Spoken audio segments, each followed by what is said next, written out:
அம்மா இன்னைக்கு சமையல் பார்க்கலாமா? பார்க்கலாம் வாப்பா. இன்னைக்கு சூப்பர் சமையல் தான்.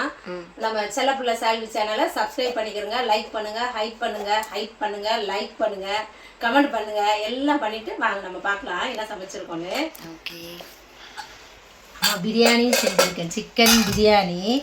நான் மட்டனை தான் பிரியாணி செய்யலாம்னு நினச்சேன். நீ தான் என்னது இது கிரேவி வேணும்னு கேட்டேன். சரி அப்படின்ட்டு சிக்கனை பிரியாணி பண்ணியாச்சு. நைஸ் நைஸ், சின்ன செம்மையா இருக்குல்ல பார்க்கவே.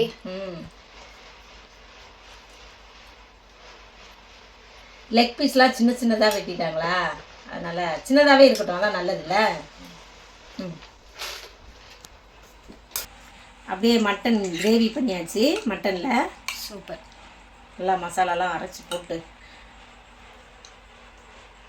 அருமையாக பண்ணிட்டேம்மா. நல்லாயிருக்கும் பிரியாணிக்கு கிரேவி வச்சு சாப்பிட்டா சூப்பராக இருக்கும். மட்டன்லேயும் பண்ணிக்கலாம், சிக்கன்லேயும் கிரேவி பண்ணிக்கலாம். ஆனால் மட்டனில் தான் கேட்டதுங்க இன்னைக்கு கிரேவி. சரி அதோட பண்ணிடலாம் அப்படின்னு பண்ணியாச்சு. அப்படியே முட்டை வச்சுக்கலாமா? ஓகே, எப்பவும் பிரியாணினா முட்டை இல்லை. அப்புறம் ஆனியன் ரைத்தாவை நான் கொஞ்சமாக தான் பண்ணேன். உனக்கு இங்கே எல்லாருக்கும் சளி பிடிச்சிருது, அப்புறம் ஒத்துக்கிற மாட்டேங்குதுன்னு கொஞ்சமாக பண்ணிக்கிட்டேன்.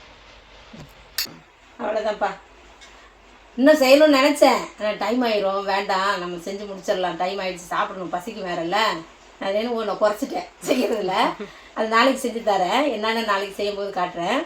இவ்வளோதான், இதான் இன்றைக்கி நம்ம வீட்டு சமையல். இன்றைக்கி பிறந்த நாள் திருமணம் கொண்டாடுற எல்லாருக்கும் வாழ்த்துக்கள் சொல்கிறேன், ப்ரேயர் பண்ணிக்கிறேன். எல்லாரும் சந்தோஷமாக இருங்க. நாளைக்கு என்ன சமையல் நம்ம அடுத்த வீடியோவில் பார்க்கலாம். ஒருத்தவங்க கமெண்டில் சொல்லியிருந்தாங்க, யாரும் அவங்களுடைய ட்வின்ஸ் 2 பேருக்கு குழந்தைங்களுக்கு பர்த்டேயா, வாழ்த்துக்கள் சொல்கிறேன்ப்பா.